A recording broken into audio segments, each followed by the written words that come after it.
or die. Eu sou a Isa Porcioli e tá começando o Sacodecast. Hoje no Sacode, a minha convidada vai falar sobre beleza, humor, estética, autocuidado e cabelo. Principalmente cabelo, porque ela tem um cabelo maravilhoso. Seja muito bem-vinda, Bárbara Sclocco. Oi, pessoal! Tudo bem com vocês? Obrigada, Isa, pelo convite. Ai, obrigada É meu primeiro podcast, eu tô falando mais como da cobra, mas eu tô tímida. Então vamos se soltar, fica tranquila. Eu vou terminar o podcast deitada no sofá. Que ela falou que tem que falar perto do microfone, eu vou estar falando bem ali, ó. Fica tranquila. É bom fazer coisas novas na vida, né? Assim, viver uma experiência nova. Sim, aqui em São Paulo, na verdade, eu tive várias primeiras experiências, né? A primeira vez que eu vim pra cá foi no início do ano passado. Acho que eu não tô falando pertinho do microfone. Tá dando pra me ouvir? Tá dando pra te ouvir, tá tranquila. Essa distância tá ótima. Eu vim pra cá a primeira vez no início do ano passado com uma amiga minha. E aí eu lembro que eu cheguei assim, acho que eu tirava foto até dos muros, das paredes, pichado, tudo. Por tudo ser muito diferente, mundo novo. Porque é tudo muito grande, assim, tipo a cidade. E eu comecei a fazer observações entre cidade grande, essa metrópole, e Brasília, que é uma cidade pequena. E a primeira coisa muito engraçada é que os fios lá de luz são todos subterrâneos. E aqui em São Paulo são todos expostos. Então dá essa impressão de que a cidade, você olha assim, ela é mais preenchida, não sei. Sei lá, a cidade te engole, mas... Eu acho que da Avenida Paulista é subterrâneo, por isso que a Paulista não tem muito. É verdade, é verdade. Você já falou aqui que você é de Brasília. Sim. Você tem 19 anos. Tem 19. E você faz conteúdo de moda, beleza e principalmente cabelo. Isso. Você sempre gostou dessas temáticas? Então, quando era criança, minha mãe nunca me ensinou a cuidar do meu cabelo, né? E aí, quando eu tinha lá uns 10, 11 anos de idade, eu fiz uma progressiva, porque eu achava bonito cabelo liso, eu achava mais prático, queria ter, e eu não sabia cuidar do meu cabelo. Então, logo eu achava que o meu cabelo, do jeito que ele tava, porque eu não passava creme, não hidratava, não fazia o tratamento devido, ele não era um cabelo bonito. E aí eu cheguei a alisar ali com 10, 11 anos de idade, mas aí eu passei pela transição. Inclusive, isso é uma coisa que eu falo muito com os meus amigos. Enfim, a gente discute muito sobre isso quando a gente tiver filhos, ou futuramente, ou alguma criança na família, né, que precisa desses cuidados. Porque quando eu passei pela minha transição, eu também não sabia que estava passando pela minha transição do meu cabelo. Eu ficava achando que era o produto, que tinha feito alguma coisa com o meu fio. Então, foi muito confuso pra mim essa fase. E aí, depois da transição, que eu comecei a gostar do meu cabelo, a entender como eu queria modelar ele. Eu sempre gostei dele muito volumoso, assim, eu não ligo tanto pra frizz, sabe? Então a minha rotina com o meu cabelo é uma coisa bem, assim, um pouco jogada, né? Agora eu tô cuidando mais, porque eu passei por 2 processos de tintura, né? De pintar o cabelo, então ele ficou bem relaxado. Agora eu tô conseguindo recuperar os cachos, mas eu sempre tive essa relação de olhar pro meu cabelo como, acho que, o ponto principal sobre mim. Tanto que quando eu vou usar um look, decidir um look pra algum lugar, eu começo pelo meu cabelo, sabe? Eu decido primeiro o penteado, pra depois a roupa que eu vou vestir. Porque realmente, o cabelo faz parte do nosso estilo, né? Ai, qual que é o seu estilo? O estilo não é só a roupa que você escolhe. É a maquiagem, os acessórios, o cabelo, tudo isso complementa. Exato. Às vezes eu vejo até alguém na rua, ou enfim, na internet, algum lugar, e aí tá com uma roupa incrível, tá com peças, acessórios, mas eu acho que o cabelo não orna. Tipo, eu faria um penteado diferente. E às vezes o penteado mesmo, o cabelo, é o que dá o toque fashion, entendeu?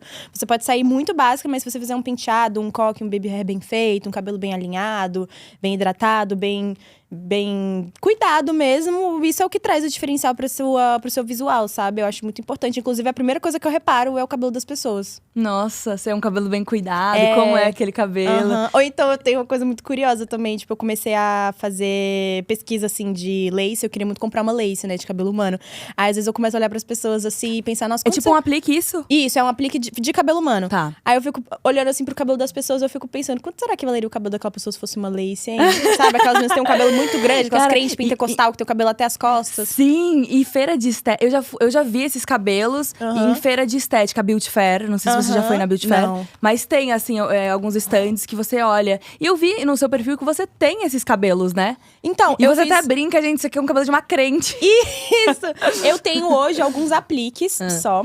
De rabo de cavalo, por exemplo, mas eu já fiz alguns trabalhos porque eu sou modelo também, eu já fiz alguns trabalhos de foto, que nesses trabalhos a gente usou algumas laces. A mais legal que eu já usei foi uma assim até a cintura, e ela era vermelha, assim, um vermelho sangue, era muito, muito, foi divertido fazer isso, eu queria.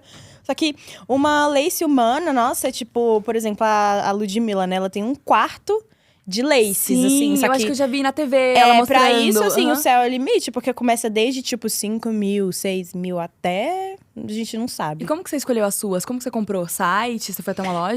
Eu sigo algumas meninas no TikTok, que elas fazem esse conteúdo de instalação de lace, né, e tudo mais. E aí elas sempre têm parceria com alguma loja. Geralmente essas lojas são do AliExpress. Só que você tem que dar uma boa pesquisada e pesquisar as avaliações também, porque é um pouco difícil, assim. Ela pode vir uma lace de cabelo, diz que é cabelo humano, mas pode ser misturada com alguma fibra orgânica. E aí o que acontece? E aí o que acontece? O cabelo embola e dá nó, que não tem como você tratar. E aí você acaba perdendo dinheiro, entendeu? Então, se alguém for comprar, eu aconselho a sempre pesquisar as avaliações e seguir algumas meninas do TikTok que já sejam familiarizadas com esse mercado, porque eu acho um pouco difícil também mexer no AliExpress. E as pessoas falam que o cabelo é a moldura do rosto. Sim, eu também acho. E você gosta de sempre estar mudando o seu cabelo pra estar com um rosto diferente? Qual que é Por que você tem essa vontade de sempre fazer penteados novos, assim? É pra alterar o estilo? Seria… Então, eu até conversei com um amigo meu outro dia, que ele virou pra mim e falou assim: caraca, eu nunca tive de cabelo solto. Aí eu falei: amigo, eu me prefiro de cabelo preso, porque eu acho que valoriza mais o meu rosto, entendeu? O rosto aparece mais quando… Isso. E, eu já vi uma pesquisa que mulheres confiantes andam com cabelo preso. Pois é. Porque aí você tá, tipo, super confiante. Você tá super à mostra ali com o seu rosto pra jogo, né? Mas é exatamente isso. Porque às vezes, quando eu, por exemplo, não fiz a sobrancelha, ou quando eu tô com alguma espinha no rosto, pode reparar, eu vou estar com o meu cabelo solto, ou com o meu cabelo parcialmente solto. Mas eu acho também que essa minha, talvez, necessidade de estar sempre trocando de cabelo ou usando vários penteados é pra valorizar mesmo o meu rosto também. E não só o meu rosto, acho que a parte do meu colo. Eu fiz muitos anos de ginástica, então eu sou mais ombruda, os meus ombros são mais largos. Então eu acho que isso valoriza mais, até dependendo da roupa. Quando eu vou usar o meu cabelo solto, acho que se vocês começarem a reparar, quando eu uso meu cabelo solto, geralmente ou é com uma roupa muito colada, tipo alguma blusa de segunda pele, de gola alta, bem colada, ou com alguma coisa, tomara que caia, pra valorizar essa parte do colo e o cabelo não brigar com a parte de cima da roupa, entendeu? Então, acho que com uma regata eu não usaria. Eu acho que briga, acho que rouba um pouco a atenção, entendeu? Então, mas é mais difícil mesmo me ver de cabelo solto, porque, como eu falei, meu cabelo eu tô começando a investir em tratamento nele, de hidratação, nutrição, mais agora.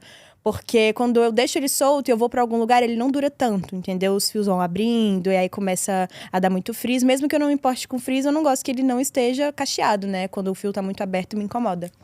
E seu cabelo carrega uma representatividade. E isso você mostra muito na internet. Como que é essa responsabilidade pra você? Sim. Então, eu vejo muitas meninas fazendo vídeos de penteado e de finalização e tudo mais. Só que eu vejo muito de uma forma sendo… Eu vejo que é muito exaltado um cabelo cacheado, muito alinhado e sem frizz, e com cacho completamente perfeito. Aí tem 1000 técnicas de dedo liso, 1000 técnicas de finalização, de fitagem, de não sei o quê. Sendo que eu acho que o primeiro de tudo é você entender a estrutura do seu cabelo e entender que é uma estrutura que não carrega essa identidade de ser perfeitamente alinhada, entendeu? Porque um cabelo liso, por exemplo, precisa de muito mais nutrientes, precisa de muito mais tratamento pra ele ser um cabelo alinhado, e é um cabelo que você percebe mais fácil o frizz, a ponta dupla, o ressecamento. Só que o cabelo cacheado, por ter uma estrutura, né, de mola, todo o óleo do nosso cabelo fica na parte da raiz. Na parte do fio mesmo, ele não se concentra. Por isso que a gente investe em umectação, em uso de óleos vegetais, que é pra manter água dentro do fio. Porém, a gente precisa, acima de tudo, entender que é natural isso, sabe? É um cabelo natural, é um fio natural. Não tem como você deixar ele igual um cachinho de uva sempre, entendeu? Inclusive, eu até tava dando uma pesquisada e fazer dedo liso, né? A técnica do dedo liso, que é quando você mesmo deixa o cacho perfeito, quebra muito a estrutura do seu fio. Porque quando você termina de fazer o dedo liso, né? O cacho tá perfeito, mas aquela não é a estrutura verdadeira dele. A estrutura verdadeira de um cacho é mais ou menos isso. Você tá entendeu? Montando ele, Você tá montando. Então, quanto mais você vai fazendo, mais vai quebrando o seu fio. E aí, você fica ali naquele ciclo de sempre fazer. E quando você… Algum dia que você não faça, o seu cabelo vai estar assim, ó. Pra cima, espichado. Entende? Então, isso até acaba sendo um ciclo vicioso pro próprio fio, que não é saudável. E dá muito trabalho cuidar do seu cabelo? Ou pra você não é um trabalho? Então, pra mim não é um trabalho justamente porque eu aceito, né? Você gosta, né? Eu aceito. Porque tem gente que não gosta muito dessa questão de autocuidado, não, né? Exato. Mas eu adoro, eu acho muito gostoso. Tudo que envolve esse mundo da estética e autocuidado, cara, amo esfoliante, amo hidratante. Eu piro, sabe? Você quer me ver feliz? Me dá um produto assim. Sim, nossa, eu gasto muito dinheiro. Não é? Calma, esses dias eu recebi, né, de recebidos um perfume pra cabelo. Nossa, meu amei, sonho. amei. Eu perfume pra cabelo. Amo. Eu recebi um perfume de presente de uma marca. Eu até que tô com dó de tirar da caixa, de fazer vídeo, de usar mesmo, que eu queria deixar ele guardadinho pra mim. O meu é uma embalagem meu dourada. primeiro recebido de perfume, eu nunca é... tinha recebido. Aí eu fiquei muito feliz. Uhum. Mas, voltando, pra mim não me dá trabalho, porque eu tenho isso também, de aceitar mesmo que meu cabelo é uma parte natural, né, do meu corpo. Então não tem como também eu controlar ele 100%. Mas eu sempre mantive o corte em dia. Inclusive, uma coisa que eu fazia muito quando eu era criança era cortar meu cabelo sozinha. E não façam isso de jeito nenhum. Eu quase fiquei careca. Eu cortava aqui, cortava torto. Aí, tipo, eu fazia ginástica. Aí eu fazia o rabo de cavalo. Aí desse lado tava de um tamanho. E o outro lado desse lado tava de outro tamanho. Mas pra mim não dá trabalho também, porque eu tenho muita prática já também, entendeu? Então eu faço um penteado assim, lambido, com baby hair perfeito, tipo em uns 5, 6 minutos, sabe? Então eu tenho muita prática. E é isso também, porque às vezes não adianta, você vai fazer um coque, você vai fazer uma trança, e aí na primeira tentativa você acha que ficou horroroso, que seu cabelo não se dá com trança, que seu cabelo não se dá com coque, mas é só porque você não tem a prática. Eu já apanhei muito pra conseguir fazer baby hair perfeitinho, alinhadinho, bonitinho, mas é só você ir treinando que… E você falou essa frase, não dá pra controlar o cabelo 100%. Realmente, muitas vezes, o nosso cabelo é indomável. Sim. Você… Até meninas que têm o cabelo liso. Você até... faz um babyliss pra ir pra uma festa. Aí eu já vi, tipo, meninas… Nossa, eu já vi, tipo, 1000 técnicas no TikTok das meninas dormindo com o cabelo enrolado, e dormindo com o cabelo na meia, e dormindo com o cabelo assim, assado, pra acordar com ele, cacheado. Sendo que no final do dia ele vai estar muitas vezes você pega uma garoinha, cara, ele já tá cheio de frizz. Tô dizendo até pra cabelo liso, porque é natural. Né? É natural, nossa natureza ali. E aí que eu acho importante também a gente dar uma atenção pra isso, no quesito… Eu, por muito tempo, só usei meu cabelo solto também, entendeu? E aí eu comecei a entender que não era 100% como eu gostava dele. E aí eu comecei a me arriscar nos penteados também. Então eu acho que a gente abrir a nossa mente pra entender que talvez daquele jeito que a gente queira não seja o jeito que nos valoriza, né? Tanto de corte quanto de cor e volume e tudo mais. Tem muitas meninas que gostam do cabelo volumoso, mas não gostam do frizz. Então optam por um outro tipo de corte que valorize o volume, mas que não dê tanto frizz no cabelo. Então você tem que, assim, dar uma estudada no seu cabelo, e é tudo um processo. E você vai mudando também. Tipo, amanhã eu posso acordar e nunca mais querer meu cabelo com um pingo de frizz. E aí eu vou usar ele sempre bem definidinho. E tudo bem, entendeu? A gente tem essas fases. Nosso cabelo tem fases, a gente também. E a gente acompanha também. Ele acompanha a gente. A última progressiva que você fez foi quando você tinha quantos anos? Uns 10, 11. Tá, 10, 11. E você que quis? Eu que quis. Eu cheguei no salão. Eu tava… É porque minha mãe, como eu falei, minha mãe nunca me ensinou a cuidar do meu cabelo. E nessa época eu já fazia ginástica. Então meu cabelo vivia no coque.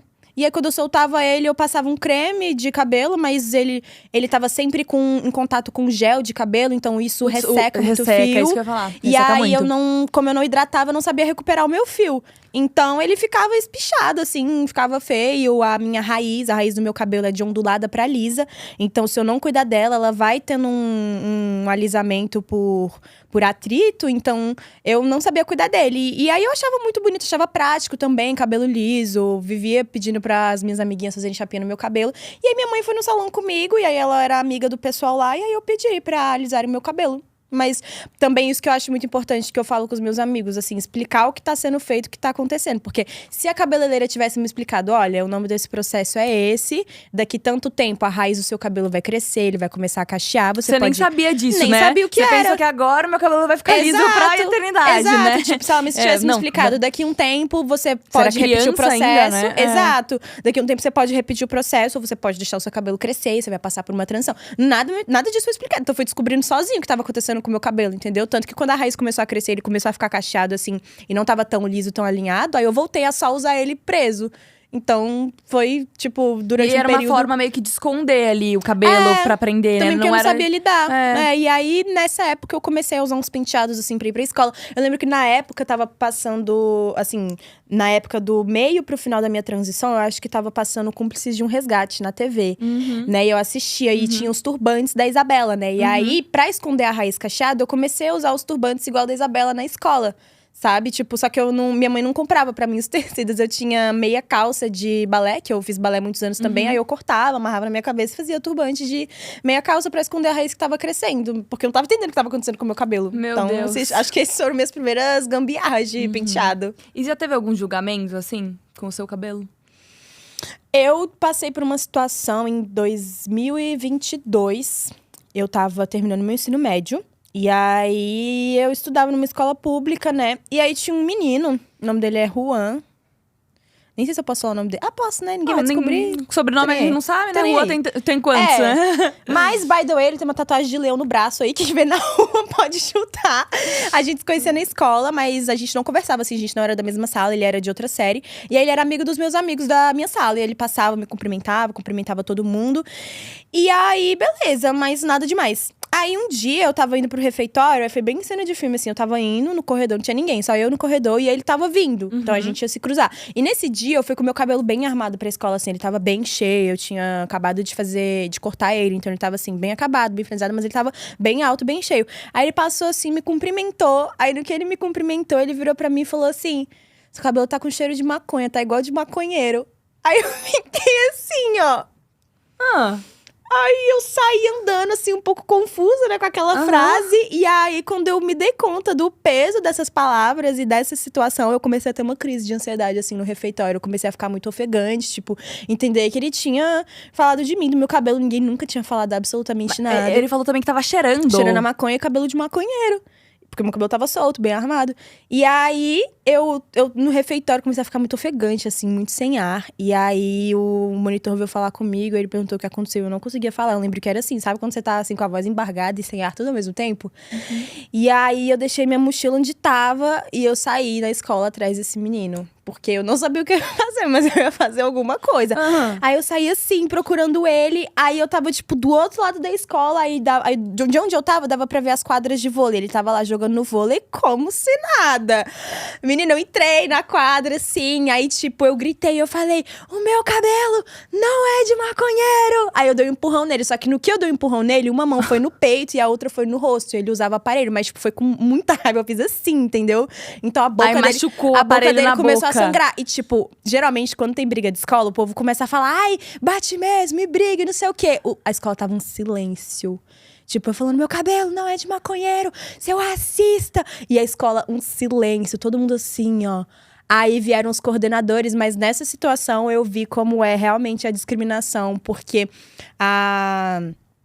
vieram 3 coordenadoras, né? E, tipo, apartar, porque eu tava querendo ir pra cima dele. E na hora que você tá com adrenalina, você nem vê quem tá em volta. E eu acabei empurrando um professor de educação física que ele veio pra segurar. E, tipo, eu empurrei ele, assim, pra ele sair da minha frente. Você tava pistola ali. Nossa, aí eu pensei assim, melhor eu ir logo pra coordenação, porque senão eu vou bater em todo mundo. E aí eu fui andando, aí quando eles fecharam a sala, tipo, começou uma série de frases sem condições, sem pé nem cabeça. E eu ouvi várias coisas, e dentre elas, eu ouvi coisas do tipo: esse tipo de coisa entra pelo um ouvido e sai pelo outro. Quem falou isso?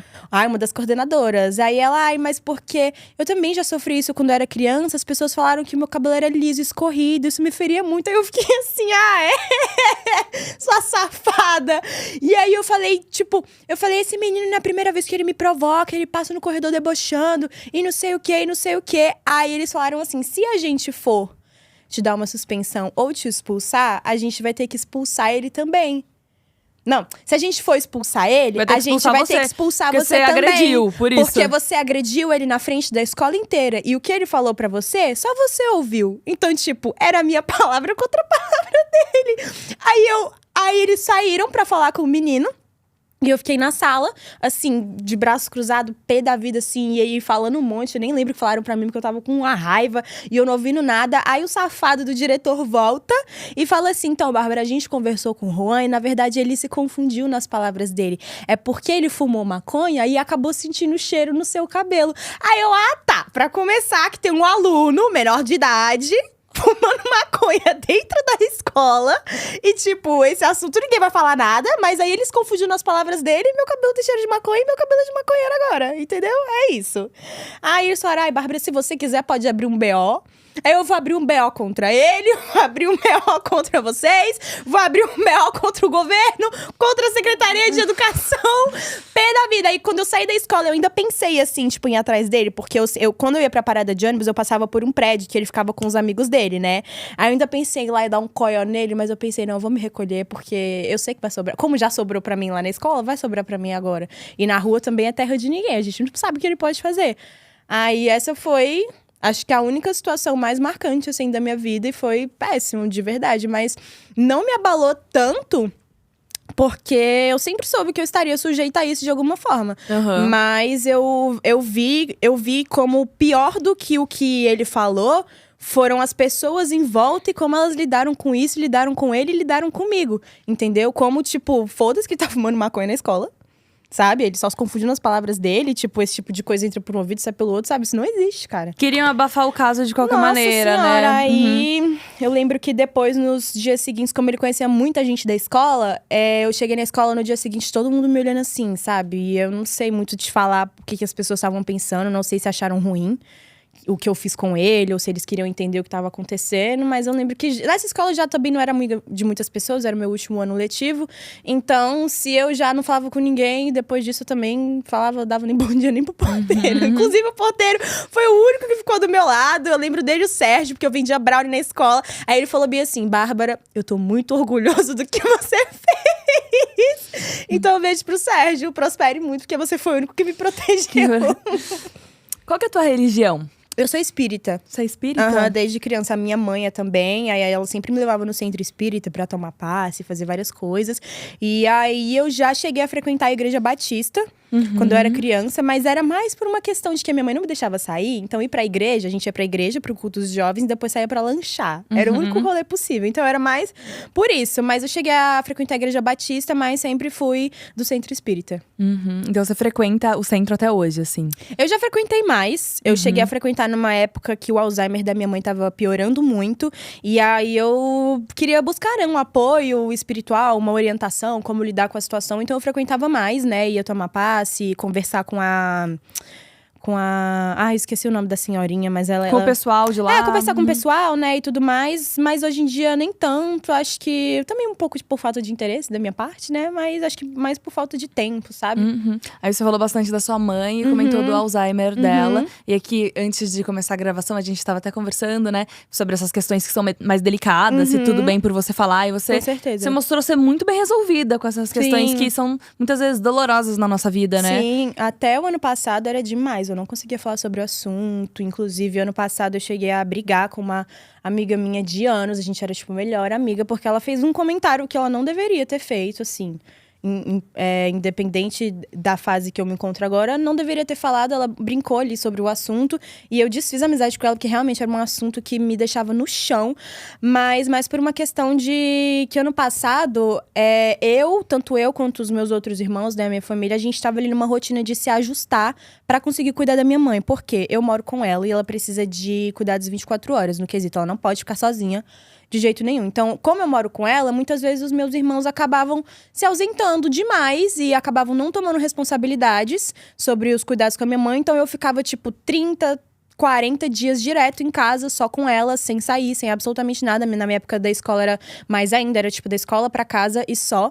Então, no ano passado, a gente tava ajustando isso, o Thiago sabe, assim, eu tava num período assim, eu tava deprimida, não conseguia nem produzir pra internet direito, não tinha inspiração de nada, porque eu só ficava em casa assim, e aí eu… Com a sua mãe, cuidando da sua mãe. Com a minha mãe, e aí, tipo, para além disso, você tá ali 24 horas, então você vê 24 horas a pessoa ali, que é o amor da sua vida, doente, sabe? E a doença avançando. Então, ano passado foi bem um ano, assim, de ajustes. Mas esse ano eu entendi que eu tô fazendo o que eu posso. Minha família tá fazendo o que eles podem. E a gente vai levando isso. Mas hoje em dia eu sou muito bem resolvida com isso. Não tem problema. Acho que se fosse uns meses atrás, só de estar falando isso, eu já estaria chorando. Mas agora é bem mais tranquilo pra mim. Então, não tem problema. Podem fazer as perguntas que quiserem. Porque eu sei que tem muita gente, tem muita curiosidade sobre esse assunto. E como que foi pra você sair desse fundo do poço que você falou que você estava deprimida e se reerguer? Sacudir, né? Eu comecei a reparar que a minha mãe tava ficando doente há muitos anos, assim. Tipo, em 2017, por aí. Porque eu sou adotada e eu tenho uma tia de consideração que trabalhou no abrigo junto com a minha mãe adotiva, né? Elas eram amigas desse Sua trabalho mãe voluntário. trabalhava no… Minha mãe adotiva trabalhava num abrigo. Sua mãe de adotiva voluntário. também? Isso. Ela trabalhava num abrigo como voluntária, e aí foi lá que ela conheceu meus irmãos e me adotou. E nisso ela tinha uma amiga, minha tia Regina, que ela é minha tia de consideração. E aí ela me conta que desde antes da minha mãe me adotar, ela já tinha uns lapsos de memória, sabe? Ela já tinha uns brancos, assim. Mas ela nunca foi no médico, porque era um problema também de aceitação. Ela não aceitava que ela tava ficando doente. E também ela tinha muito medo de acabar não conseguindo a minha guarda por conta do diagnóstico, do possível diagnóstico de Alzheimer. Então, ela teve o diagnóstico muito tardio. Com isso, o tratamento também foi muito tardio, né? Infelizmente, o Alzheimer é uma doença que não tem como você regredir regredir, nem parar, nem curar, né? Apesar de eu já ter feito algumas pesquisas e chegou a ter sido encontrada uma cura para Alzheimer, mas aí, misteriosamente, quem achou sumiu, né? Mas… Tá, aí ela tinha muito medo do diagnóstico e tudo mais, mas eu sempre reparei, assim, que ela tinha uns lapsos de memória. Por exemplo, de manhã, eu sempre acordava cedo junto com ela, antes do meu horário de ir pra escola, porque eu sabia que ela não ia achar o crachá dela. Porque ela sempre guardava num lugar. E não é só tipo, deixei em cima dessa mesa e esqueci que tá em cima dessa mesa. E nessa época você nem sabia que ela tinha Alzheimer? Não, nessa época eu imaginava já, porque a minha avó teve. Tá. Entendeu? Tá. Mas eu também não aceitava direito, né? Muito difícil, porque eu era muito novinha. Porque quando ela guardava alguma coisa, não era tipo, ela deixou em cima dessa mesa. Porque junto com o Alzheimer vem a demência. Era, por exemplo, ela pegava o crachá, colocava dentro de uma meia, enrolava a meia, colocava dentro de uma toalha e colocava na gaveta do armário. Entendeu? Isso é a demência se manifestando. Então é muito mais complicado. Minha mãe já assumiu com um secador de cabelo meu por meses, que ela colocou dentro de uma fronha, dentro de uma caixa de sapato, botou dentro de uma mala e dentro do armário do guarda-roupa. E ela faz isso assim, sabe? Por exemplo, ela tá aqui sentada nesse sofá e ela vê essa jaqueta. Aí ela quer dobrar essa jaqueta. Ela dobra, coloca em algum lugar, que coloca em outro lugar. Não, ela guarda. dobra essa jaqueta e coloca dentro e coloca em cima dessa mesa. Só que aí ela vê esse amendoim. Aí ela quer guardar esse amendoim. Aí lá na outra salinha ela vê a máquina de café. Aí ela vai mexer na máquina de café e largou o amendoim em algum lugar e a jaqueta em outro que também não lembra mais. Entendeu? Então por isso que a gente tem que ficar monitorando ela 24 horas. Tanto que teve uma noite que eu precisei, assim, sentar na cozinha e separar todos os utensílios de alumínio, porque ela tava começando a colocar copo de alumínio dentro do micro-ondas. E tipo, isso explode o micro-ondas, assim. Eu acordei com tudo pipocando e aí eu fiquei lá separando tudo. Aí tá escondido no armário lá em cima, porque ela não pode. Faca, assim, também não pode. Você e ela? Eu, ela, o meu irmão Felipe e a cuidadora dela, a Beth. Ah, então tem uma cuidadora pra ajudar. Ano passado, não. Em 2022, a gente contratou uma cuidadora, porque eu falei pros meus irmãos, olha, não dá mais, eu fico 24 horas com a minha mãe, não tem como, assim, tipo, na época eu ainda vendia brownie na rua, então eu tinha muito medo de sair pra ir vender brownie, e ela sair pra rua e acontecer alguma coisa, E você entendeu? vendia brownie pra ter uma renda? Isso, porque em 2020, né, quando começou ali a pandemia… A gente demitiu a moça que trabalhava na nossa casa. E aí eu comecei a reparar, na verdade, que o salário da minha mãe tava vindo muito baixo, assim. Tipo, tava acontecendo alguma coisa. E aí, a minha irmã morava em Londres. A minha irmã, no caso, ela é filha da minha mãe adotiva mesmo.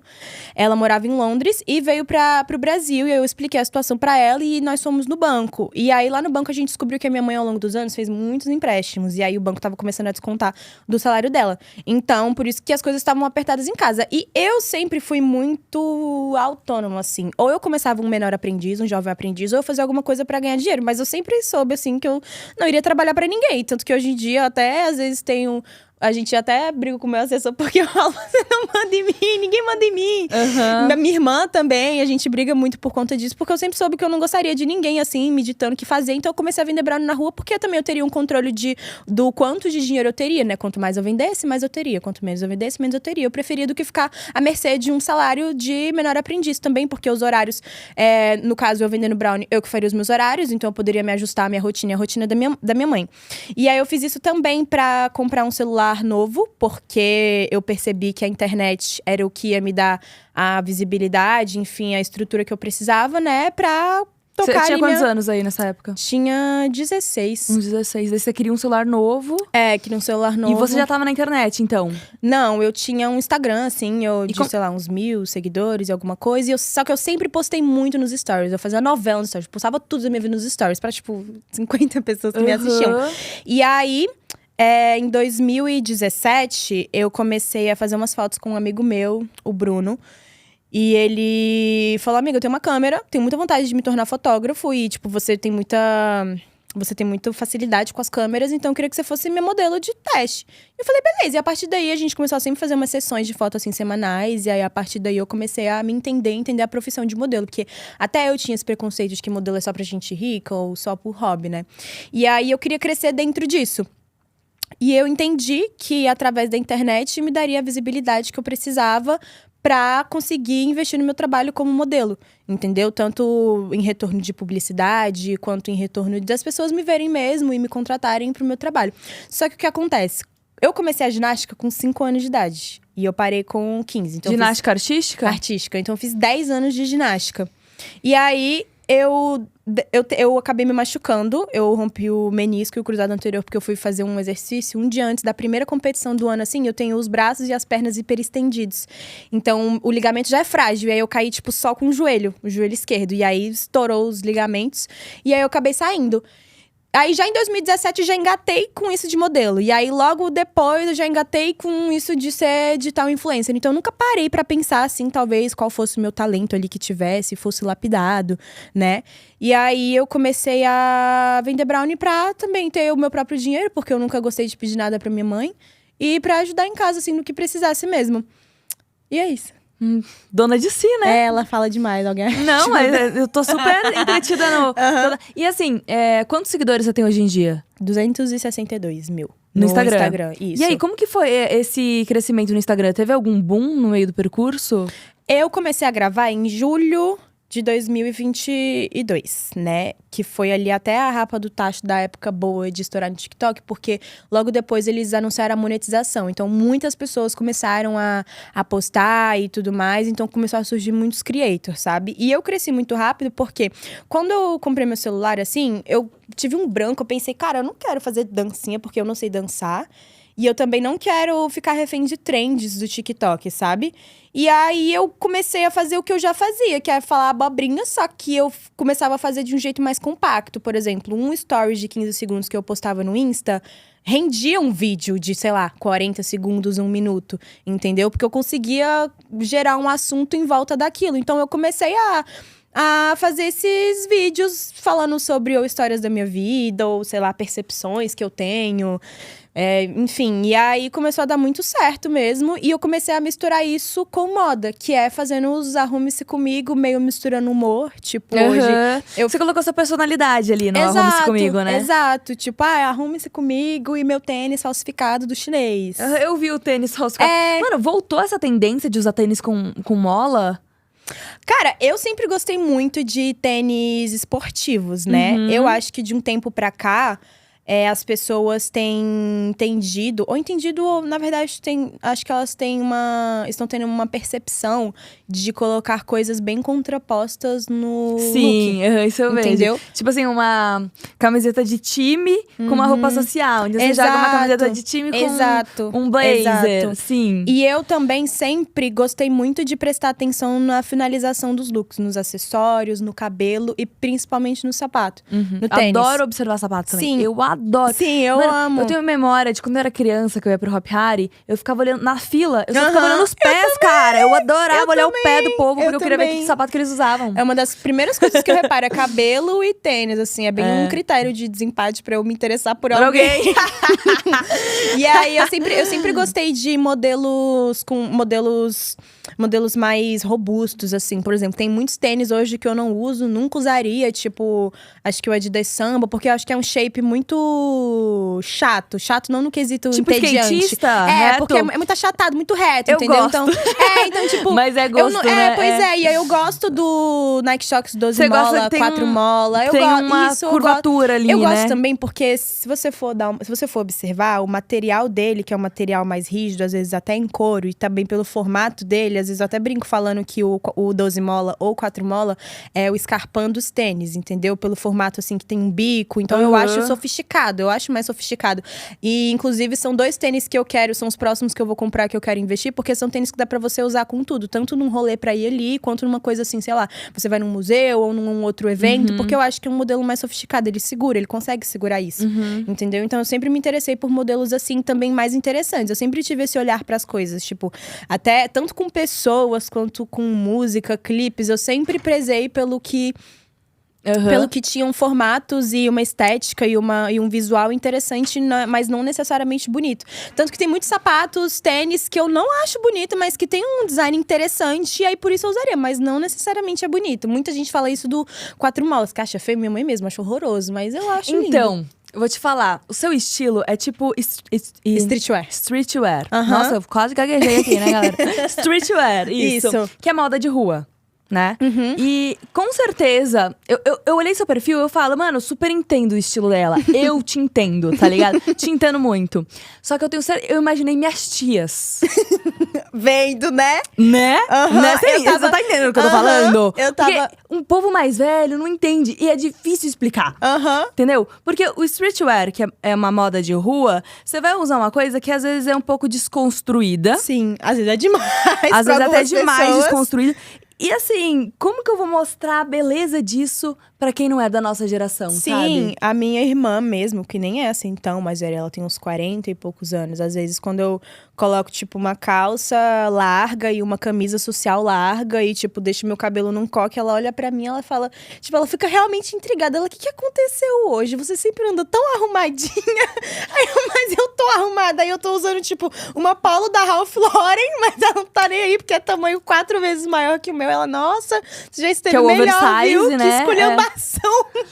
Então, cara, é difícil. Mas é o que você se sente confortável usando, Sim, né? É o que sim. você gosta, tem a ver com Sim, você. e eu sempre fui assim de… Eu nunca dei muita importância assim no quesito as minhas roupas. Porque às vezes a gente tem que entender também que o nosso estilo pode ser chocante. Então, se a gente tá sujeito a isso, tipo, alguém vai achar, entendeu? Por exemplo, as pessoas que têm um estilo mais emo, mais gótico, e tem muitos piercings, e o cabelo assim, e o cabelo assado, tipo…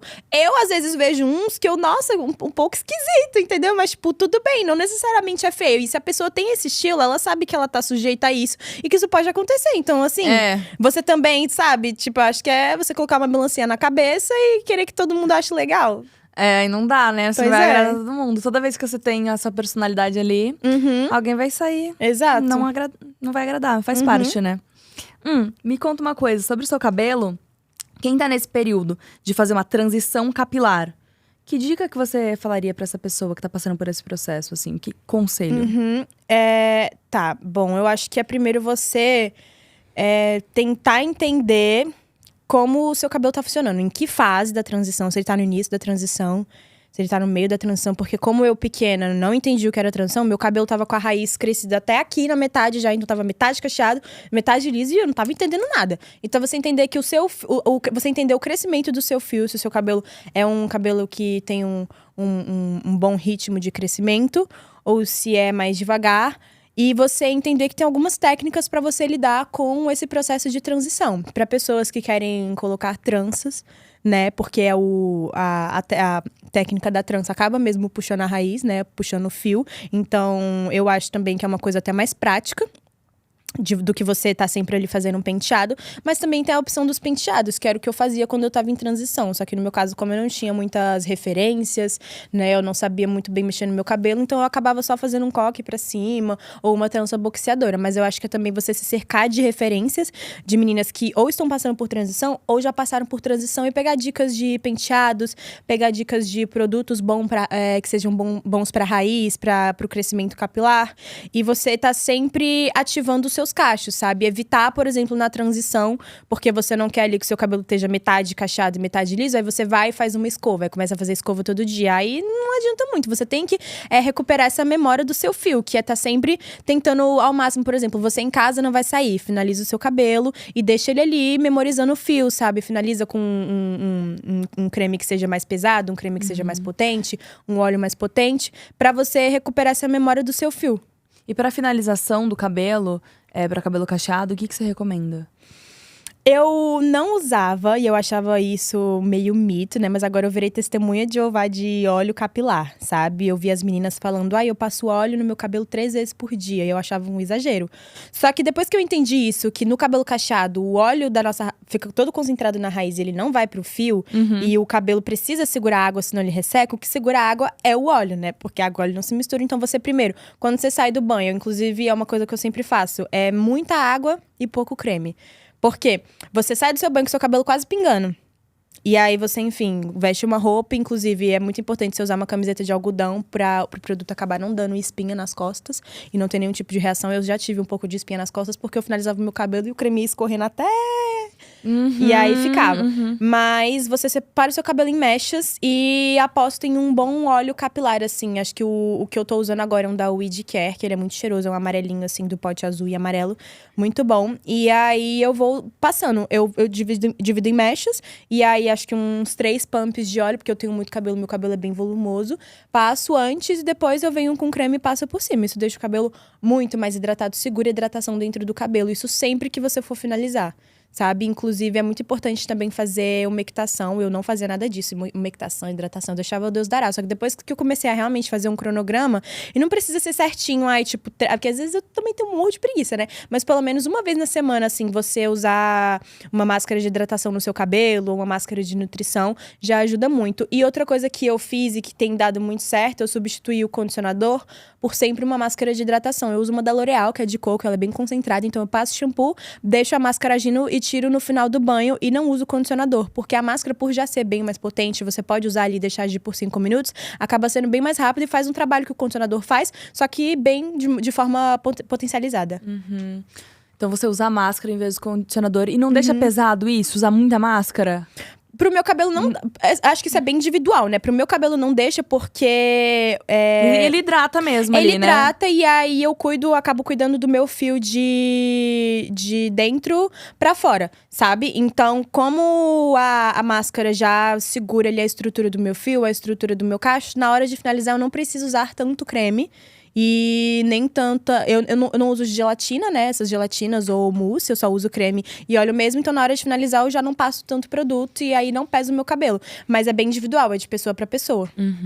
E isso da transição capilar, ele vem crescendo mais a cada dia. Mais pessoas estão adeptas a isso, né? Mais pessoas estão embarcando Sim, eu vi nessa. até pessoas que eu nem sabia que tinham cabelo cacheado, tipo a Mel Maia.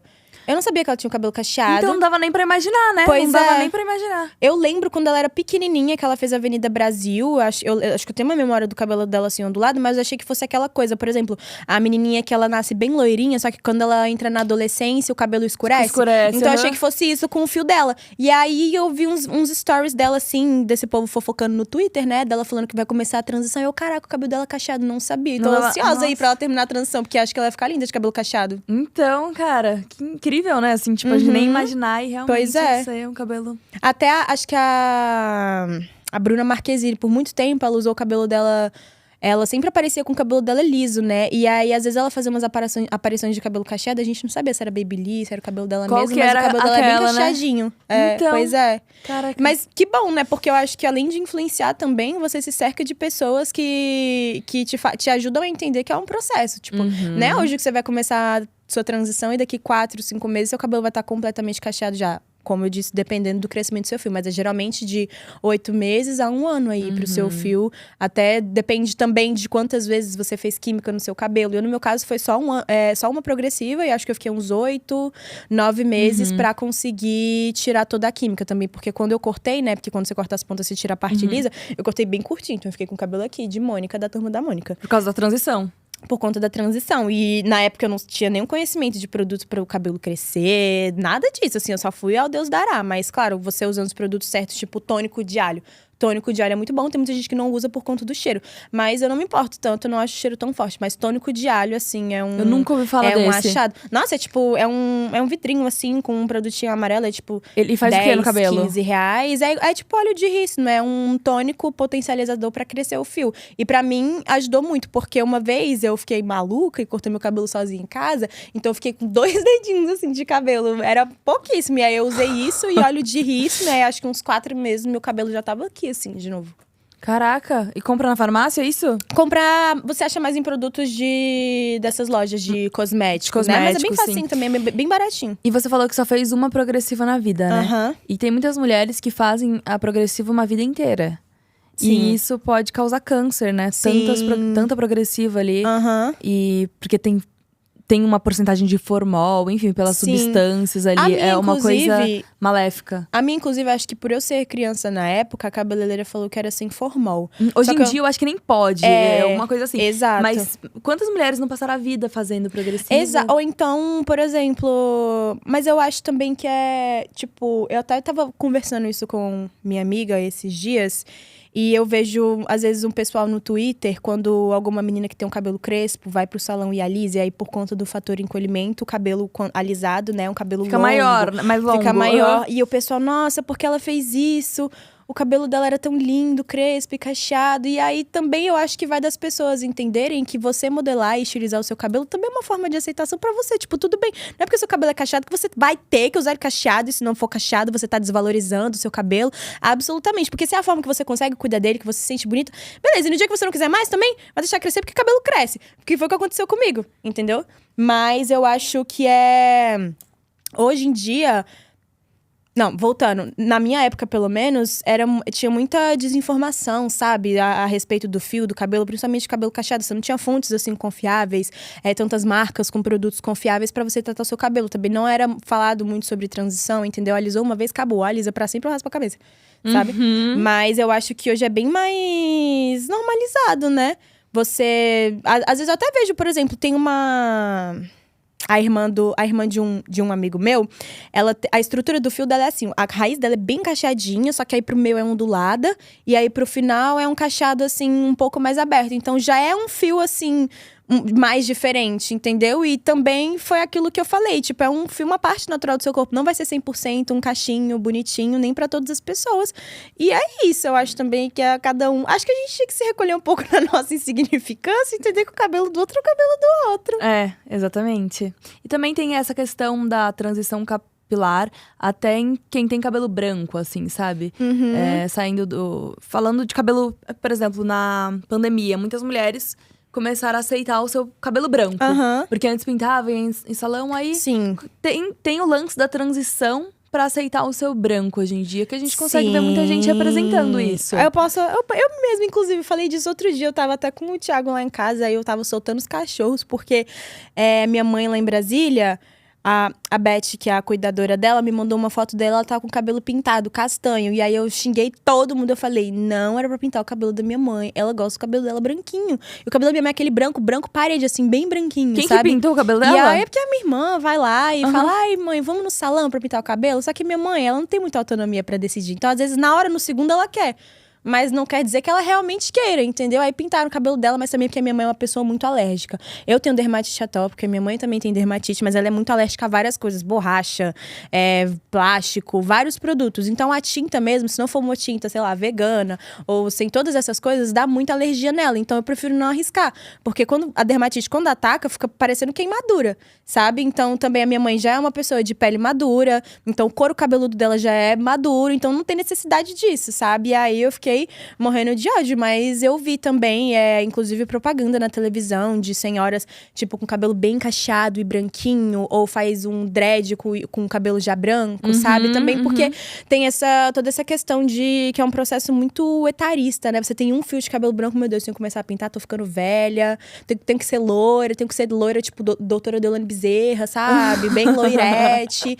Mas a minha mãe, por muitos anos, foi loira, assim, não aceitava o cabelo dela branco. Acho que depois que a gente teve o diagnóstico do Alzheimer, a gente foi um pouco esquecendo também essa coisa, o cabelo dela cresceu e ficou bem branquinho, mas eu particularmente acho lindo quando eu for uma senhorinha, eu nunca vou pintar meu cabelo, ele vai ser bem brancucho. E como que tá a sua vida de modelo? Bom, como eu te falei, eu nunca parei pra pensar assim, Sempre foi uma coisa meio orgânica ali, foi acontecendo. Porque eu também tinha os jobs, mas hoje você tá numa agência. Então, eu é? sempre tive essa facilidade com câmeras e tudo mais. E aí, quando eu comecei com esse trabalho de digital influencer e tudo mais, a princípio, era pra eu conseguir me estruturar e, sei lá, vir pra São Paulo, morar aqui, entrar numa agência e tudo mais, todas essas coisas. Só que uma coisa que sempre me rondou muito, que sempre esteve à minha volta, mas eu nunca dei muita atenção, foram artes cênicas. Quando eu era criança, essa minha tia de consideração, a tia Regina, ela ia lá em casa toda terça-feira visitar a gente. E aí, ela me deu um livro do Pequeno Príncipe. E aí, eu sempre li um capítulo durante a semana. Então, na terça-feira, quando ela chegava, pra contar esse capítulo, eu encenava o capítulo, sabe? Tipo, de autodidata, ninguém nunca, só por vontade própria. Então ela sempre falou pra minha mãe, sempre falou pra mim fazer pelo menos um curso de cênica, sei lá, na escola, né? Mas eu sempre deixei isso pra lá, até porque eu fazia ginástica, na minha cabeça eu ia ser a Rebeca Andrade. Inclusive eu conheci ela é uma fofa, quando eu era criança. Então eu sempre achei que eu fosse por esses lados, né? Mas até uma frase que eu falo pro meu amigo, que é a arte, eu sempre busco artista. Então assim, por 2 vezes eu acabei saindo da ginástica, uma porque eu lesionei a coluna, outra porque eu lesionei o joelho. Então eu sempre fui jogada assim pra esse lado da carreira artística, né? Tanto de modelo, essas coisas mais em frente às câmeras. E aí, de uns meses pra cá, eu conversei com essa minha tia de novo e ela falou: eu sempre disse pra você fazer curso de cênicas e tudo mais. E até por essa facilidade que eu tenho com os meus vídeos, de fazer roteiro de vídeo, às vezes, por exemplo, eu tô aqui sentada, aí eu tenho um insight na minha cabeça. Vou anotar e fazer o roteiro. Não, às vezes na hora eu pego a câmera assim, tipo, e gravo uma abobrinha e posto. Por exemplo, eu pintei meu cabelo de preto uns meses pra trás. Aí eu tava assim em casa, e eu tava, tipo assim, na toalha, com meu cabelo assim preto. E aí eu vi uma menina no meu feed que ela tem o cabelo cacheado e é bem escuro, assim, o cabelo dela, mas acho que é natural, preto, assim. E aí, às vezes, eu até brinco nos meus stories falando: eu sou invejosa mesmo, porque eu vejo o cabelo dessas meninas, eu tenho inveja mesmo. Aí, tipo, eu juntei isso com eu estar pintando meu cabelo, aí fiz um vídeo pronto e postei, entendeu? Então eu sempre tive essa coisa de fazer na hora e sempre, sei lá, ceder aos meus pensamentos intrusivos. E aí eu saio falando tudo. Mas eu comecei a dar uma atenção maior pra isso e entender que isso pode ser usado muito bem ao meu favor. Então, ultimamente, eu tenho pesquisado alguns cursos de cênicas e tudo mais. Ainda tô decidindo se eu quero começar já aqui em São Paulo, quando eu vier morar aqui. Ou se eu faço alguma coisa lá em Brasília. Mas eu tô fazendo um planejamento, né, pelos próximos anos da minha vida. E eu creio que seja esse o meu objetivo final, sabe? Me formar e me tornar atriz. Mas também, como eu já tenho essa bagagem de modelo, né? Dependendo dos trabalhos que vierem, se juntando caminha isso com publicidade. Né? Caminha junto. Publicidade, influencer e toda essa parte artística hoje em dia tá muito bem atrelada. Tá muito bem. E aí eu até falei pra minha irmã, eu falo, cara, eu acho que tudo que eu já fiz assim na minha vida meio que me preparou pra eu… Tudo faz sentido, né? Exato, tipo, eu começar como modelo, e aí pra digital influencer, e agora eu, tipo, querer fazer o meu curso de cênicas, no final, tipo, eu já tenho várias coisas que vão me atrelar e me agregar isso, sabe? Com certeza, tudo se encaixa de certa forma. Eu fiz teatro, me formei em teatro aqui em São Paulo. Qual curso você fez, assim, se puder indicar? Eu me formei na Célia Helena, que é uma escola bem conceituada aqui. E aí você pôs em prática? Você já… Sim, eu já coloquei em prática. Por exemplo, tá num podcast, interagindo. Sim, é verdade, de certa forma. É verdade. Fui quadrada agora, pessoal, desculpa. Não, mas eu entendi sua pergunta, eu entendi. E assim, também já percorri esse caminho de moda, assim, quando eu era mais nova. Fiz book, já fui em algumas agências. Então, tipo, eu te entendo super quando você fala que tudo tem um sentido e agrega na nossa vida. Tudo que a gente estuda e as nossas experiências. Sim, com certeza. Pra você, qual que é o maior desafio de estar no meio artístico? Maior desafio… Cara, acho que, inclusive, eu até brinco com o meu assessor, porque ele fala assim: amiga, você é muito soberba, você se acha muito. Mas é porque eu acho que é justamente isso, né? De você estar sempre se superando, entendeu? Eu acho que a maior cobrança de um artista é ele fazer um trabalho e ele dá muito certo, e o próximo não pode ser menor que aquele, entendeu? Só que aí a gente sempre compete com uma percepção de nós mesmos. Então, se eu me cobro muito e se eu sou muito perfeccionista, assim, eu acabo virando a minha maior inimiga. Tem muitos vídeos, muitas coisas que eu faço assim, eu acabo não soltando, acabo não postando, porque eu olho aquilo, nossa, que lixo, hein, patética. Só que às vezes tá muito bom, entendeu? Só que pra mim, como eu tô me vendo ali, sabe? Se eu não dar uma risada com o meu vídeo, ou se eu não achar interessante ali a pauta que eu tô trazendo, sabe? Eu acabo não levando pras pessoas que me seguem também. Então eu acho que é um dos maiores desafios, você tá sempre competindo com você mesmo.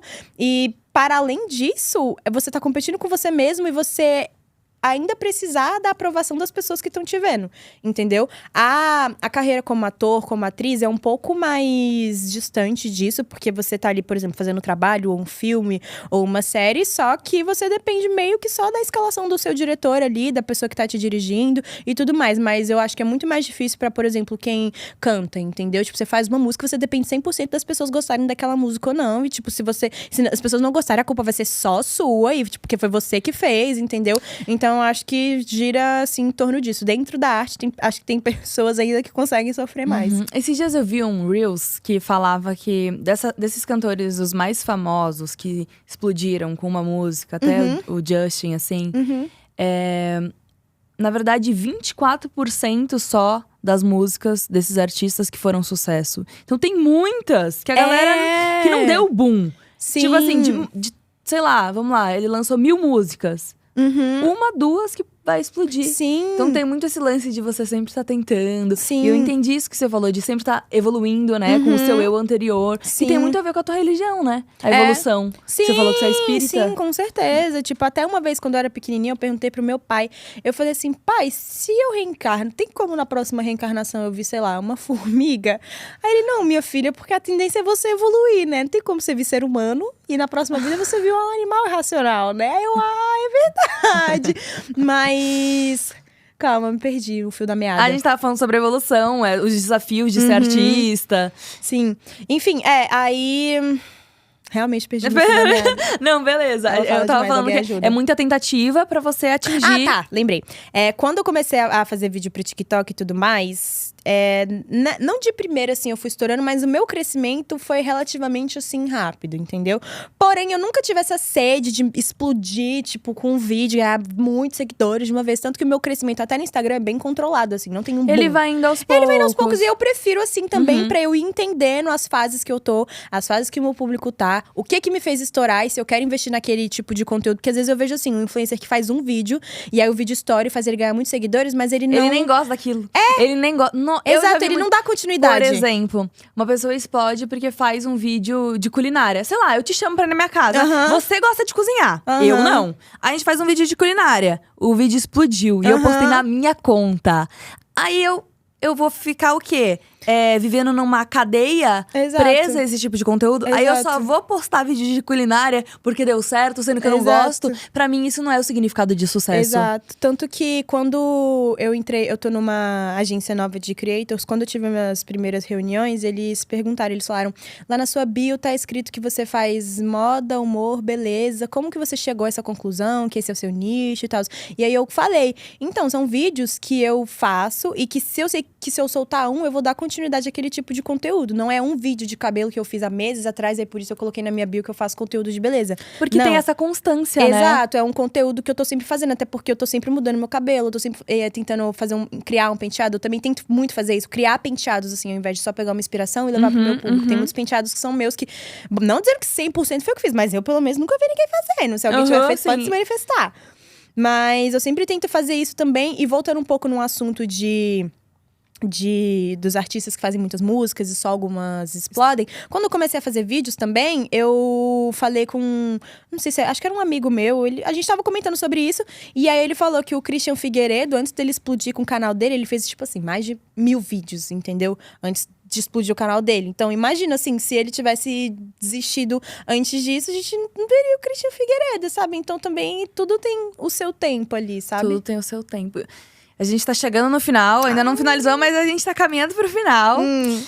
Me diz, o que é o sucesso pra você, então? Cara, eu só tenho 19 anos, acho que é mais difícil pra mim, assim, porque eu fico pensando, tipo, o contato… Tipo, eu fico pensando, até comentei isso com um amigo meu, tem muitas coisas quando eu era criança que eu via, assim, ao meu redor, mas que eu sentia que eu sempre soube que eu fazia parte do meu cotidiano. Por exemplo, a minha mãe, quando eu era criança, não me deixava ver televisão. Eu só assistia Jornal Nacional e High School Musical. E no High School Musical eu tenho a Sharpay Evans, que ela foi a minha primeira referência de moda, assim. E eu tenho até uma tatuagem do… A Sharpay é a loira? É a loira. Que usava estrelinha. Todas usavam, na real, né? Não, essa é a Mia. Nossa, mano, eu viajei. Sharpay… Tá. Sharpay Evans. Tá. E ela foi a minha primeira referência Cabelo de moda. lisão, bem loiro, assim, tá. E ela foi a minha primeira referência de moda, assim, porque era a única coisa que eu tinha contato. Ele não tinha telefone, nem nada também. Então, ela foi a primeira coisa. E uma coisa que, tipo, eu sempre vi nela, assim, desde que eu era pequena. E o povo colocava ela como vilã e tudo mais. Mas é que ela sempre foi assim nos objetivos dela, sabe? Ela queria entrar, ela queria ir pra Broadway, ela queria ir pra tal faculdade de não sei o quê, pra cursar teatro, porque ela queria ser uma estrela, assim, independente do que tivesse. Se tivesse Troy, Gabriela, East High, todo mundo da escola contra ela, ela queria ser uma atriz. Então, ela sempre foi muito focada, assim, no sucesso dela. E eu acho que sucesso é você ter essa paz interior de, tipo… Tudo que você fez, tudo que você construiu, tudo que você tá construindo, tudo que você vai construir.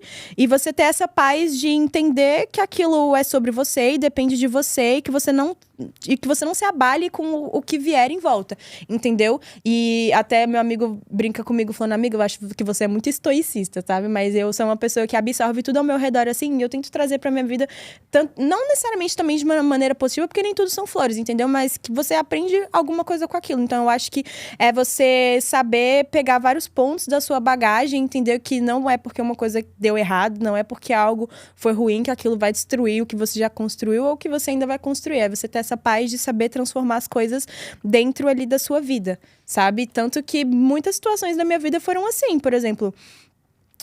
quando a minha mãe começou a piorar muito, né, da doença dela, tipo, eu comecei a observar como as pessoas da minha família cuidavam dela.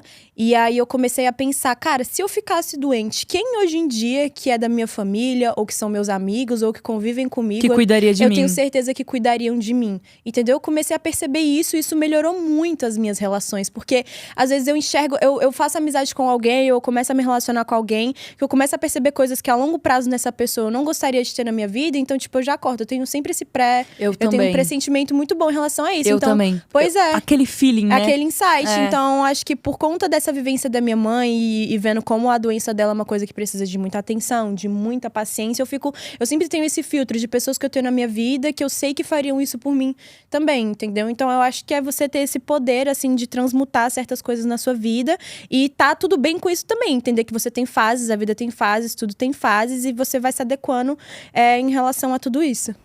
Cara, e é muito louco isso que a gente tá falando, porque eu falei no começo do episódio que a gente ia falar sobre cabelo. Mas isso tem tudo a ver com cabelo. Sim. Porque é o amor próprio, né? Sim. É o autocuidado. Então, tipo, as relações da sua vida tem super a ver com como você se sente. Sim. Como você tá. E você cuidar do seu cabelo, muitas vezes tem gente que acha, ai, que coisa fútil, isso. Mas, meu, o autocuidado é muito além. Porque é autoestima. Eu, quando tô com o cabelo bonito, cara, a minha autoestima tá lá em cima. Sim. Quando meu cabelo tá oleoso, eu não me sinto tão bem, sabe? Parece que, ai, eu não quero que me vejam assim e eu não gosto de me sentir assim. Então, Isso me ensinou muita coisa também sobre, assim, parece que é uma coisa muito pequenininha ali, parece que é uma comparação muito esdrúxula, mas por exemplo, quando você tá num dia de cabelo muito ruim, né? E aí seu dia todo parece que é um lixo porque seu cabelo tá horrível. Só que eu acho também que é tipo, sei lá, você acordou, fez seu cabelo, nossa, meu cabelo tá um lixo. Tipo, beleza, bola pra frente. Isso não vai arruinar o meu dia, entendeu? Se ele tá um lixo assim, então vamos deixar ele bonito. É aquela coisa, né? Como lidar também com os dias eu sempre fui muito assim. Eu sempre fui muito assim com tudo na minha vida. Às vezes eu até… Tinha até fases da minha vida que eu ficava pensando, meu Deus, acho que eu sou uma pessoa muito conformada, assim, muito conformista, sabe? Que vê a situação e não faz nada. Mas na real… Já aceita, sabe? Mas já na real é que eu só não questiono muito o destino das coisas, entendeu? Não, e pra quê, né? Exato, tipo, eu vou fazer o quê? Meu cabelo tá feio, hoje eu vou raspar ele. Amanhã ele pode estar bonito. Exatamente. Porque também, às vezes, eu analiso que tem duas saídas. Ou você sofre e fica nisso. Exato. Ou você aceita e você segue. Minha mãe sempre às vezes dá vontade de pular o sofrimento. Já sabe o que é sofrimento? Então você já aceita. Entendeu? Que é melhor. Daí melhor. Você já vai pro próximo. Né? Minha mãe sempre fala isso. Não adianta chorar pelo leite derramado. Então. Mas claro que agora falando do cabelo, tem como arrumar, né? Tem como arrumar. E aí também você entender que, tipo, né? Ai, eu queria meu cabelo solto hoje, mas solto ele tá um lixo. Então você não vai ter seu cabelo solto, meu amor. Você prende ele, porque ninguém é obrigado a ver isso na rua não também. Não dá pra ter tudo nessa vida, né? Sim, exatamente. E você falou muito da sua mãe. E do seu pai, só falou em um momento, né? Seu pai é ausente? Quando eu fui adotada ali pelos meus 4, 5 anos, a minha mãe trabalhava num abrigo como voluntária, né? E aí, na época, eu não sei bem como eram os processos, mas acho que você não podia adotar se você não tivesse um parceiro, sabe? Eu acho que não, enfim, conceito lá, o processo não permitia você ser mãe solo. E aí, ela precisava de um parceiro pra, né, ser nosso pai, e ela tinha esse amigo no abrigo, o nome dele é Henrique. E aí, eles entraram em acordo em serem nossos pais, mas sem terem nenhum tipo de relação. E aí, eles adotaram meu irmão e eu, Felipe. E aí, a gente morava todo mundo junto. Inclusive, a minha família foi até uma família diferente do tradicional da família brasileira. Porque a minha mãe trabalhava fora e o meu pai ficava em casa fazendo almoço, cuidando da gente, levando pra escola, levando pra ginástica, tudo. Então, ele era esse dono de casa e ele fazia tudo, né? E aí, durante uns bons anos, a gente teve essa convivência. Só que o meu irmão sempre foi uma pessoa muito difícil, né? Ele tem TDAH e eu acho que ele tem alguns outros diagnósticos que a minha mãe nunca quis falar pra gente, né? Mas ele era uma criança que tinha muitas explosões de raiva, assim, sabe? Ele dava muito trabalho, ele brigava com todo mundo na escola. E aí, aconteceram várias coisas dentro da nossa família, mas uma delas é que a família da minha mãe não aceitava a nossa adoção, sabe? Eles achavam que ela tava desperdiçando a aposentadoria dela. E ela também foi adotada? A minha mãe? É. Não. Não? Ah, então eu confundi isso lá no Não, é porque ela trabalhava nesse abrigo junto com a minha tia só, mas… Ah, tá, pensava que sua mãe foi adotada também, não. Não, ela chegou… Inclusive, até puxando o gancho da minha religião, ela teve 2 filhos biológicos, ela chegou a engravidar de um terceiro. Alguns anos antes de me adotar, se eu não me engano. Então, isso me faz muito acreditar que talvez… brisando essa reencarnação dessa criança, sabe? Porque eu sempre tive essa relação muito forte, assim, com a minha mãe, sabe? E ela falou que quando eu era criança, no abrigo, eu chorava com todo mundo, menos com ela, sabe? Eu só ficava, assim, tranquila com ela. Caraca, você se apegou com ela no abrigo Pois mesmo, né? Porque era o trabalho dela. Pois que curioso. E aí, tinha toda essa rejeição por parte da família dela, que eles não aceitavam, enfim, o meu irmão também, por dar muito trabalho, eles várias vezes tentaram convencer ela a devolver a gente, tudo mais, mas o grande dilema deles também era com o meu pai, porque, como eu falei, minha mãe trabalhava fora e ele ficava em casa cuidando da casa, então ele era visto como encostado, sabe, porque ele não trabalhava. E aí, eu não sei direito te falar o porquê, nem o que aconteceu, mas depois de uns anos, assim, ele começou a ter uns sumiços, assim, primeiro ele ficava uns 2 meses, depois uns 4, 5 meses, depois um dia minha mãe virou pra mim e falou assim, o papai foi embora. E aí, já nisso, criança, eu olhei pra aquilo aí, eu fiquei tipo, tá bom, acho que um dia ele volta, ou um dia ele vai falar por quê, mas cheguei a encontrar com ele algumas vezes depois, mas depois disso, nunca mais, sabe? Mas é uma coisa que eu sei que reflete em muitas das minhas relações hoje em dia, tanto que eu até brinco nos meus stories falando, ai, gente, até brinco com o meu assessor falando, quando a gente briga, eu falo, eu não tenho pai, não gosto de nenhuma figura masculina gritando comigo que eu sou traumatizada, sabe? Eu sei que interfere, eu tenho que tratar na terapia, eu tô resolvendo esse assunto aí, mas por agora tá tranquilo, mas eu sou bem tranquila com isso também. O dia que ele quiser voltar também, papito, estamos aqui, que ele é argentino. É sério? Olá, que tal? Vai que ele assiste, né? Vai que, não sei também. Ele falava com a gente em espanhol. Eu acho que eu queria ter aprendido espanhol com ele, seria legal. Inclusive, nossa, eu tava falando isso com o meu amigo esses dias. Eu sonhei que eu falava francês, né? E aí todo final de vídeo, como que você fala? Au revoir. Au revoir. Mas eu sonhei que eu falava francês e eu comecei a fazer uma observação, porque o meu gosto musical é tipo, eu vejo muita… Eu gosto de ópera, ouvir ópera.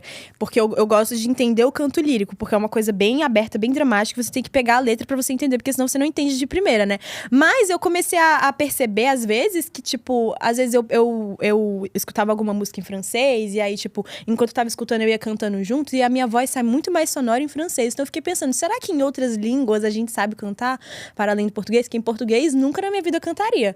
Não sei cantar, mas acho que em francês, se eu treinasse, se eu fizesse uma aula de canto, acho que iria funcionar. E eu falei com a minha amiga que faz teatro, ela fala que existe isso, sabe? Às vezes em algumas línguas, por conta do sotaque, a sonorização, a posição das cordas vocais, a sua voz sai mais melodiosa. Então, aí você testou no francês. É uma observação a se fazer. Vai que você não sabe cantar. Mas você testou cantar em francês um pedacinho? Testei, mas… Cadê? Não, Vamos ouvir. Corta, produção. Entendi. Interessante. Mas no banho, assim, com ninguém ouvindo, né? Nenhum chuveiro explode. E você, às vezes, coloca uma boina ali, né? Tem vendedora um pé de na França, né? Vendedora de leite quente. É porque eu sempre quis…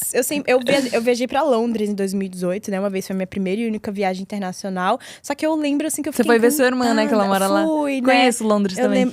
Nossa, chiquérrima. Eu vi aquele pessoal, assim, as pessoas diferentes. Aí eu vi o esquilo andando na rua. Aí eu fui no parque que tinha o pato de não sei o quê. Aí, não pode pegar o pato, que todos os patos pertencem à rainha, à família real. Tá bom, não vou pegar o pato. Então, tipo, me deu muita essa curiosidade de realmente conhecer e viver outras culturas, sabe? Você entender, tipo, sei lá, aquela lenda que todo francês anda com uma baguete debaixo do braço. Só vou acreditar o dia que eu vou ver também, né?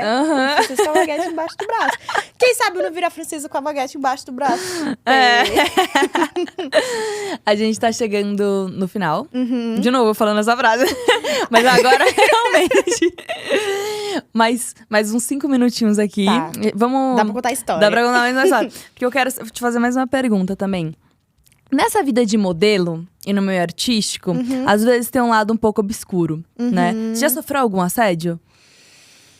Não, né? Lá em Brasília é muito pequena, uma cidade muito pequena, então meio que todo mundo ali se conhece, os fotógrafos, designers, filmmakers e tudo mais. Mas acho que já rolou uma situação chata com uma amiga minha, que ela foi gravar um clipe, né? E aí tava combinado que ela ia usar tal roupa, ia fazer tal coisa, né? Ela foi completamente brifada ali pra fazer essa produção. E aí chegando lá, eles começaram a pedir pra ela, ai, pula na piscina, ai, não sei o quê. Então eu acho também que nunca vivi nenhuma situação de assédio, mas eu já vivi essa situação de ser sempre ali uma equipe completamente masculina. E aí eles se sentem com o poder sobre você, porque estão pagando você, você vai lá e chega e faz qualquer coisa, porque você é profissional, você está sendo paga pra isso. Então você vai fazer o que eles mandarem, entendeu? Tanto que eu já até briguei com algumas pessoas ali do meio, na minha cidade, porque eu vejo que são pessoas que nunca colocam mulheres em papéis de produção e tudo mais. São sempre uma equipe 100% masculina. Eu parei de me sentir confortável com isso. Eu, hoje em dia, não me sinto confortável se eu vou fazer um trabalho e só tem, tipo, homens, assim, julgando, me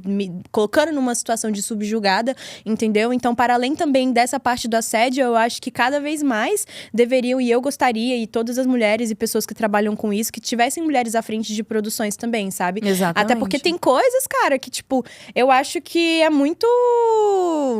Como que fala? Tem uma marca que eu acompanhava e eles, dentro dessa marca, tinham uma linha feminina. Só que nessa linha feminina não tinha nenhuma mulher fazendo absolutamente nada. Eu acho que seria muito, né, interessante que uma mulher desse a ótica dela de moda para as pessoas que estão comprando e consumindo o produto. Entendeu? Então, e o que acaba saindo? Um design com rosa e purpurina, toma aí, fêmea, seu design de mulher. Entendeu? E, tipo, não é só isso, sabe? Não é só sobre isso. Então, para além dessa situação de assédio também, eu acho que é sempre essa situação da mulher subjugada. Ela tá sempre ali numa posição de aprendiz, ou ela só é a modelo, ou ela é a maquiadora, ou ela tá sempre nessa posição ali só de mulheres, sabe? Uhum.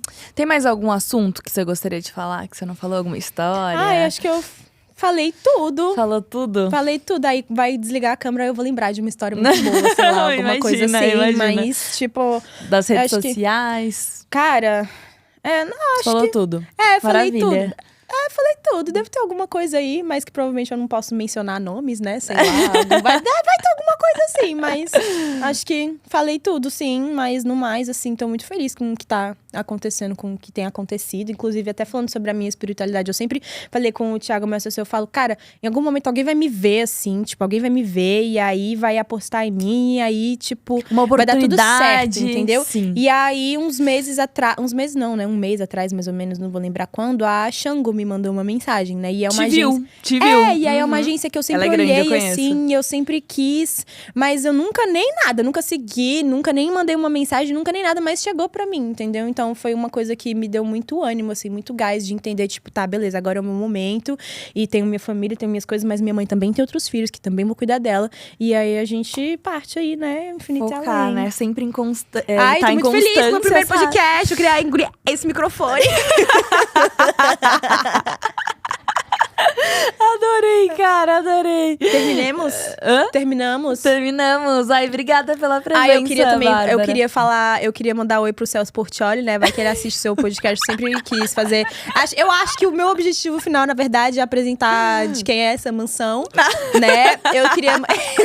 Eu queria mandar um salve pra minha tia Regina, que se minha mãe não tivesse me adotado, ela teria me adotado. Um salve pra minha sobrinha Ana Maria, que ela tá lá em Brasília me assistindo, coitada. Aí hoje eu vou na Batalha da Aldeia tirar foto com os MCs que ela é fã também.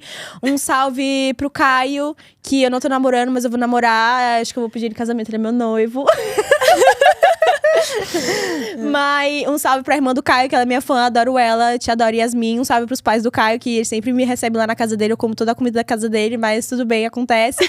E um salve pro meu amigo Daniel, que tá lá na Itália fazendo moda. Eu gosto muito de você, amigo, volta logo pro Brasil, pelo amor de Deus. E eu quero ver todo mundo comentando nesse podcast. Qual a câmera geral? Essa? A geral é aquela ali, ó. Todo mundo comentando nesse podcast. Você vai mandar pra essa galera toda? Vou. Pronto. Muito obrigada a você que acompanhou a gente até aqui e escutou toda essa trajetória linda da minha convidada Bárbara.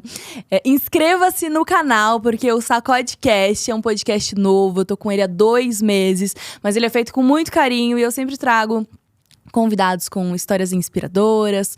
Aqui sempre tem muito conhecimento e com certeza você sempre aprende algo novo.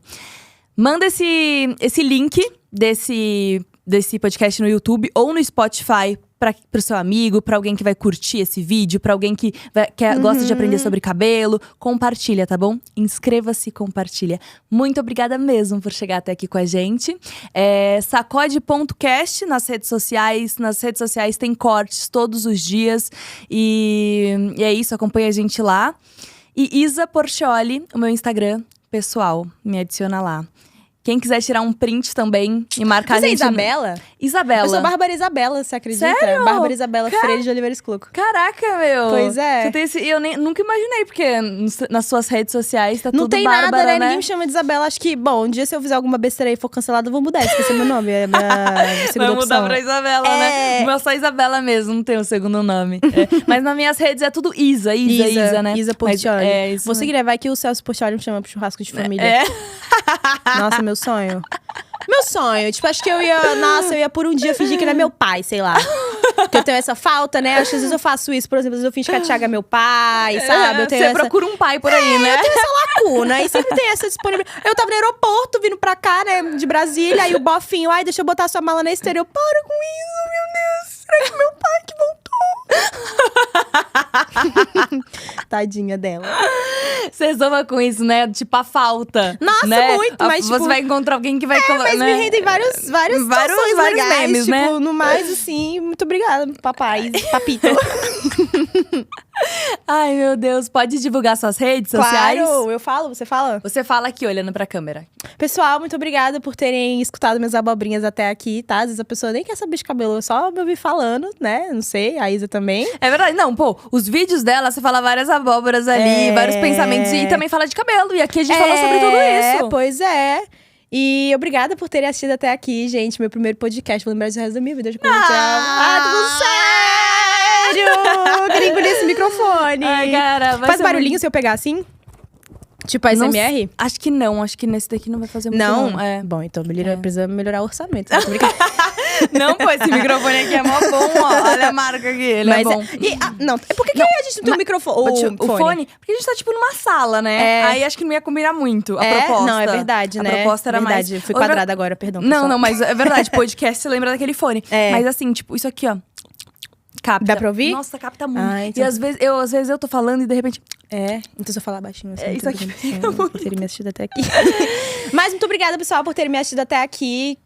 Acho que um dia eu vou estar aqui apresentando junto com a Isa, porque eu sempre quis ter um programa assim, sabe? De entrevista? Porque aí também, se eu tô entrevistando a pessoa, não tá rendendo, eu mando ela embora e fico eu me entrevistando aqui sozinha, porque eu sou soberba. Tô nem aí também. Oxi. É legal. A posição de entrevistar é totalmente diferente de ser entrevistado, né? Eu tava quase querendo aqui falando, então, me fala da sua família, tipo, o Celso Porcioli, que é o seu pai. Ele nem é o pai dela, tipo, ele é o tio dela. Né? É isso aí. Mas, muito obrigada, gente. Meu TikTok, pra quem quiser me acompanhar, é Barbitos, com 3 S's. E no Instagram é Barbiscloco, SCLOCCO. É um pouco difícil, a gente tá aí na parte do rebrand, que eu vou ter que mudar esse nome, que ninguém aguenta mais, ninguém consegue me achar. Mas tudo bem, eu espero. Mas qualquer coisa, no botão do TikTok, na minha bio, tem lá do Instagram, é só você clicar lá e você vai direto pras redes. O meu Twitter é Princesa Barbie, mas pra quem é menor de 14 anos, eu não recomendo, que eu falo muito palavrão lá, tá? É um pouco complicada a minha relação com o Twitter. Mas, muito obrigada, gente. Não sei mais o que falar. É isso, porque eu só quero agradecer, sabe? Essa oportunidade incrível. Eu comecei a chorar.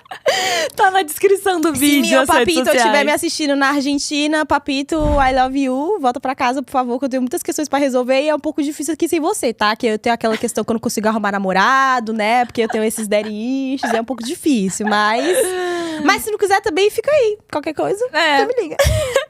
É isso, galera. Tchau, tchau.